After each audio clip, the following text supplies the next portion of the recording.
Students, welcome back to our YouTube channel सर्वेस study. बच्चों, आज मैं आप सभी को केमिकल इक्वेशन पढ़ाऊंगा। जैसा कि आप सभी को पता होगा कि मैंने केमिकल रिएक्शन पढ़ा दिया था और आज का जो टॉपिक होगा हमारा वो होगा केमिकल इक्वेशन। केमिकल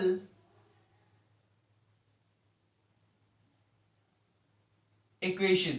बच्चों, सबसे पहले मैं केमिकल इक्वेशन के बारे में यहाँ डिस्कस करूंगा, उसके बाद बैलेंसिंग की बात भी करूंगा। यहाँ पे तो सारी चीजें डिस्कस करने जा रहा हूं, आप ध्यान दीजिए। यहाँ पे केमिकल इक्वेशन क्या होता है बच्चों? वो तरीका, वो मेथड जिसके द्वारा हम किसी भी केमिकल रिएक्शन को रिप्रेजेंट करते हैं, एक्सप्रेस करते हैं फॉर्मूले और सिंबल्स का यूज करके।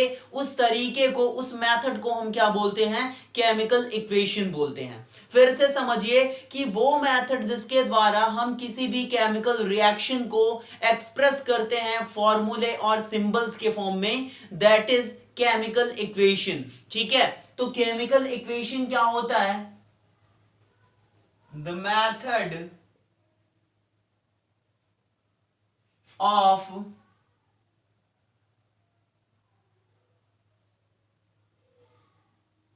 representing the chemical reaction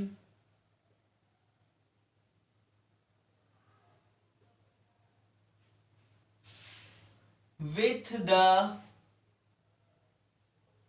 help of symbols and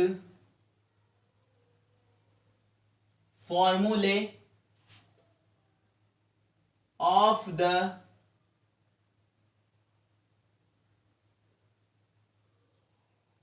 substances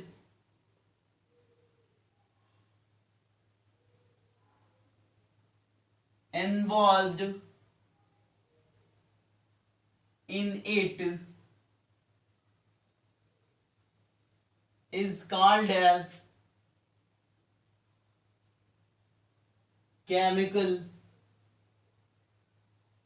equation.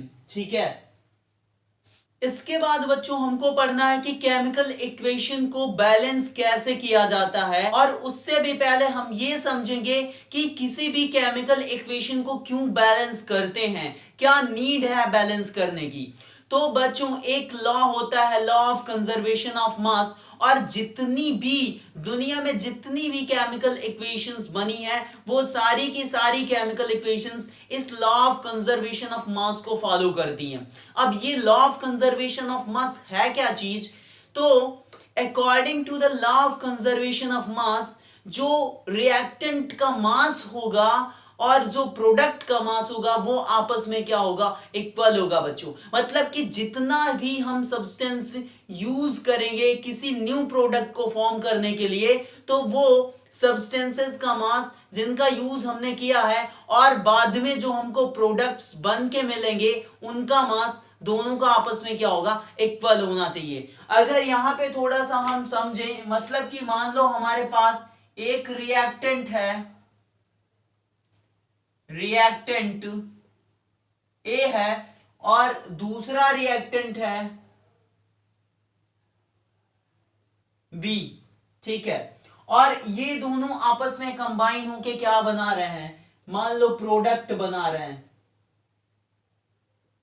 Product A B बना रहे हैं। ठीक है, एक रिएक्टेंट ए और दूसरा रिएक्टेंट बी आपस में रिएक्शन करके कंबाइन होके प्रोडक्ट ए बी फॉर्म कर रहे हैं। तो यहां पे जो law of conservation of mass apply होगा उसके अकॉर्डिंग क्या कह सकते हैं कि mass of reactant A plus mass of reactant B is equals to the mass of product AB। ठीक है, मतलब कि जो भी यहां पे रिएक्टेंट हम यूज करेंगे उन रिएक्टेंट्स का जो मास होगा वो प्रोडक्ट के मास के इक्वल होना चाहिए। ऐसा करने के लिए हमको क्या करना पड़ता है, केमिकल इक्वेशन को बैलेंस करना पड़ता है। ठीक है, तो आपको समझ में आ गया, क्लियर है सभी को कि क्यों हम किसी भी केमिकल इक्वेशन को बैलेंस करते हैं। तो बैलेंस करने का रीजन यही है कि law of conservation of mass follow होना चाहिए, जो कि सारी केमिकल इक्वेशंस फॉलो करती हैं। बच्चों एक और इंपॉर्टेंट पॉइंट कि किसी भी केमिकल इक्वेशन को मोर इंफॉर्मेटिव बनाना है हमको। कैसे बनाना है, 3 स्टेप में हम देखते हैं। एक है बाय इंडिकेटिंग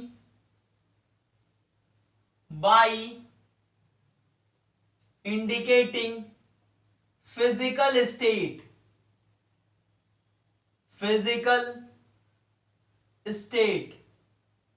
ठीक है, और दूसरा है बाय इंडिकेटिंग हीट एनर्जी, और तीसरा है बाय इंडिकेटिंग कंडीशंस। ठीक है, मतलब कि किसी भी केमिकल इक्वेशन में जो भी सब्सटेंस यूज किए जाते हैं उनका फिजिकल स्टेट लिखना नेसेसरी है। उससे क्या हो जाएगा, वो केमिकल इक्वेशन मोर इंफॉर्मेटिव हो जाएगी। और अगर हीट एवॉल्व हो रही है या फिर एब्जॉर्ब हो रही है तो उसको भी वहां पे एक्सप्रेस करना जरूरी है। और क्या कंडीशंस उस केमिकल रिएक्शन को पॉसिबल करने के लिए अप्लाई करी गई हैं उनको भी हमको क्या करना चाहिए, वहां पे मेंशन करना चाहिए। ठीक है, तो ये सारी चीजें इंपॉर्टेंट है। अब इसमें फिजिकल स्टेट में क्या आता है बच्चों, हमारा सॉलिड स्टेट आएगा। तो सॉलिड स्टेट में अगर कोई भी सब्सटेंस प्रेजेंट है जो कि हम केमिकल इक्वेशन में यूज कर रहे हैं तो उसके लिए हम क्या यूज करेंगे, एस।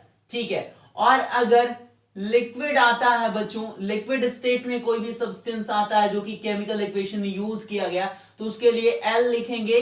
और अगर गैस स्टेट में आता है तो उसके लिए जी लिखेंगे। और यदि एक्वस सॉल्यूशन आता है, एक्वस सॉल्यूशन, तो उसके लिए क्या लिखेंगे, ए क्यू। ठीक है, फाइनली बच्चों चलते हैं कैसे किसी भी केमिकल इक्वेशन को हम बैलेंस करेंगे। तो सबसे पहले सबसे आसान यहां पे केमिकल इक्वेशन में ले रहा हूं, हाइड्रोजन किस स्टेट में रहेगा, गैस स्टेट में, और ये ऑक्सीजन गैस से रिएक्शन करके क्या बनाता है, पानी बनाता है बच्चों, वाटर बनाता है। और वाटर हमारा किस स्टेट में रहेगा, लिक्विड स्टेट में। ठीक है, तो यही मैं अभी बात कर रहा था कि सबकी फिजिकल स्टेट उसके बगल में मेंशन करना है। अब इसको बैलेंस करना है तो कर लेते हैं। रिएक्टेंट के साइड में 2 हाइड्रोजन, प्रोडक्ट के साइड में 2 हाइड्रोजन, हमारा बैलेंस्ड है। ऑक्सीजन की अगर बात करेंगे तो रिएक्टेंट के साइड में 2 ऑक्सीजन और प्रोडक्ट के साइड में 1 है। तो यहां पे क्या करूं, यहां पे आप 2 कर दोगे तो ऑक्सीजन तो हमारा 2 हो गया, यहां भी 2 हो गया। लेकिन हाइड्रोजन फिर से चेक कर लेंगे, 2 2 जा 4 हाइड्रोजन यहां पे हो गया और यहां पे 2 ही है तो यहां भी क्या कर दो, 2 लगा दो। अब ये कितना हो गया, 2 2 जा 4 हाइड्रोजन इधर, 2 2 जा 4 हाइड्रोजन इधर, 2 ऑक्सीजन इधर और 2 ऑक्सीजन इधर। बच्चों एक चीज और आप ध्यान दे लो कि अगर किसी भी एलिमेंट या सब्सटेंस के बगल में नंबर लिखा हुआ है तो वो नंबर उन सारे एलिमेंट्स के लिए अप्लाई होगा। मतलब राइट में जितने भी एलिमेंट्स लिखे रहेंगे सबके लिए अप्लाई होगा। और अगर किसी भी एलिमेंट के जस्ट बगल में नीचे के साइड में नंबर लिखा है तो वो नंबर केवल उस एलिमेंट के लिए रहेगी जिसके राइट में लिखी जाएगी। जैसे कि यहाँ पे ये वाला 2 जो है लेफ्ट वाला वो हाइड्रोजन का भी है और ऑक्सीजन का भी है, लेकिन हाइड्रोजन के राइट वाला जो यहाँ पे डाउन साइड में 2 लिखा हुआ है ये केवल और केवल हाइड्रोजन का है। ठीक है, नेक्स्ट इक्वेशन लेते हैं।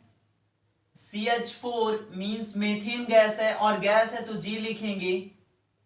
ये ऑक्सीजन गैस से रिएक्शन करके क्या बनाएगा, कार्बन डाइऑक्साइड, ये भी गैस है और इसी के साथ पानी बनता है, मींस वाटर, तो लिक्विड लिख दिया। ठीक है, इसको बैलेंस करना, यहाँ पे कार्बन कितना 1 और यहाँ भी कार्बन 1, बैलेंस्ड है। हाइड्रोजन यहाँ पे 4 और यहाँ पे हाइड्रोजन 2, तो यहाँ पे क्या करो आप 2 कर लो, 2 2 जा 4, इधर भी हो गया। यहाँ पे ऑक्सीजन 2 है और यहाँ पे 2 और 2, ये 4 ऑक्सीजन है, तो यहाँ पे क्या करो आप 2 कर लो। अब सबको एक बार फिर से चेक कर लेते हैं। कार्बन यहाँ पे एक, यहाँ पे सिंगल कार्बन बैलेंस है। हाइड्रोजन यहाँ पे 4, यहाँ पे 2 2 जा 4 हाइड्रोजन, ऑक्सीजन यहाँ पे 4 और यहाँ भी 2 और ये 2 4 ऑक्सीजन। ठीक है, तो ये केमिकल इक्वेशन भी बैलेंस हो गई। नेक्स्ट केमिकल इक्वेशन लेते हैं N2, ये भी क्या है, नाइट्रोजन गैस है, O2 से रिएक्शन कर रहा है, ये भी गैस है हमारा, तो क्या बनाएगा, नाइट्रोजन मोनोऑक्साइड बनाएगा, NO, ये भी गैस है तो G लिख दिए। ठीक है, अब यहाँ पे नाइट्रोजन कितना 2, यहाँ पे नाइट्रोजन 1, तो यहाँ पे 2 कर लो। ठीक है, और ऑक्सीजन यहाँ पे 2, यहाँ भी 2, नाइट्रोजन यहाँ 2, यहाँ भी 2 हो गया। ठीक है, बैलेंस हो गई है। नेक्स्ट केमिकल इक्वेशन लेते हैं KClO3, ये क्या है, पोटेशियम क्लोरेट। जब इसको गर्म करेंगे तो क्या बनाएगा, पोटेशियम क्लोराइड KCl, और ऑक्सीजन गैस रिलीज होगी, तो ये क्या है, गैस है, और ये क्या है, सॉलिड है। ठीक है, इसको बैलेंस करते हैं। यहाँ पे पोटेशियम है कि यहाँ भी एक, यहाँ पे क्लोरीन है कि यहाँ भी एक क्लोरीन, यहाँ पे ऑक्सीजन 3 और यहाँ पे ऑक्सीजन कितना है, 2 है, तो यहाँ पे क्या करो आप 3 कर लोगे तो 3 2 जा 6 हो जाएगा, और यहाँ पे 3 ऑक्सीजन, यहाँ पे 2 कर लो 3 2 जा 6 हो जाएगा। लेकिन फिर से पोटेशियम और क्लोरीन लोगों को भी चेक कर देते हैं। पोटेशियम यहाँ पे 2, यहाँ पे 1, तो यहाँ पे 2 कर दो। अब देखो यहाँ पे 2 पोटेशियम, यहाँ भी 2 पोटेशियम, यहाँ पे 2 क्लोरीन, यहाँ भी 2 क्लोरीन, यहाँ पे 6 ऑक्सीजन, यहाँ भी 6 ऑक्सीजन, ये भी बैलेंस हो गई। नेक्स्ट केमिकल इक्वेशन है Fe, ये सॉलिड स्टेट में है, प्लस H2O, ये हमारा गैस के फॉर्म में रहेगा। गैस का मतलब वाटर गैस के फॉर्म में, मतलब स्टीम है बच्चों। ठीक है, कंफ्यूज नहीं होना। ये क्या बना रहा है बच्चों, Fe3O4 plus H2 hydrogen gas. ठीक है, तो ये गैस हो गया, और ये किस फॉर्म में है, सॉलिड के फॉर्म में। तो इसको बैलेंस करते हैं। यहाँ पे आयरन 1, यहाँ पे 3 आयरन, तो इधर 3 कर लेते हैं। हाइड्रोजन यहाँ पे 2 और यहाँ पे 2 हाइड्रोजन, ऑक्सीजन यहाँ पे 1 और यहाँ पे 4 ऑक्सीजन है। क्या करोगे आप, ऑक्सीजन यहाँ पे 4 करना पड़ेगा, तो इसके लिए क्या करो, यहाँ पे 4 लगा दो। ठीक है, तो 4 लगाओगे तो 4 ऑक्सीजन तो हो ही जाएगा, लेकिन यहाँ पे 4 2 जा 8 हाइड्रोजन हो गया, तो यहाँ भी क्या करो 4 कर दो। अब फिर से एक बार सबको चेक कर लेते हैं। 3 आयरन यहाँ पे, 3 आयरन इधर, 8 हाइड्रोजन इधर, 8 हाइड्रोजन उधर, और यहाँ पे 4 ऑक्सीजन और यहाँ भी 4 ऑक्सीजन, तो ये भी केमिकल इक्वेशन क्या हो गई, बैलेंस हो गई। नेक्स्ट केमिकल इक्वेशन है hydrogen gas plus nitrogen gas combine होके क्या बना रही है, ammonia gas. Wow, gas gas gas.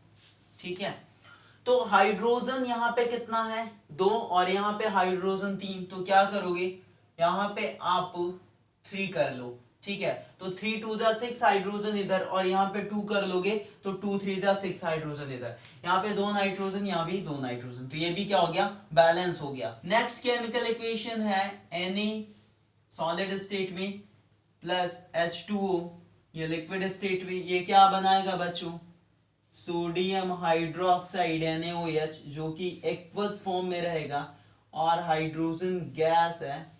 ठीक है, इसको बैलेंस कर लेते हैं। यहाँ पे सोडियम है, यहाँ भी एक, यहाँ हाइड्रोजन 2 और यहाँ पे 2 और 1 3 हाइड्रोजन है। तो क्या करो आप कि अगर यहाँ पे आप 2 करोगे तो यहाँ पे 4 हाइड्रोजन हो गया, और यहाँ पे कितना हाइड्रोजन है बच्चों, यहाँ पे 1 हाइड्रोजन, यहाँ पे 2, तो यहाँ भी क्या कर लो 2 कर लो। ठीक है, अब यहाँ 2 हाइड्रोजन, यहाँ 2 4, और यहाँ पे 2 2 जा 4 हाइड्रोजन, तो हाइड्रोजन बैलेंस। ऑक्सीजन की बात करें तो यहाँ पे 2 ऑक्सीजन, यहाँ भी 2 ऑक्सीजन।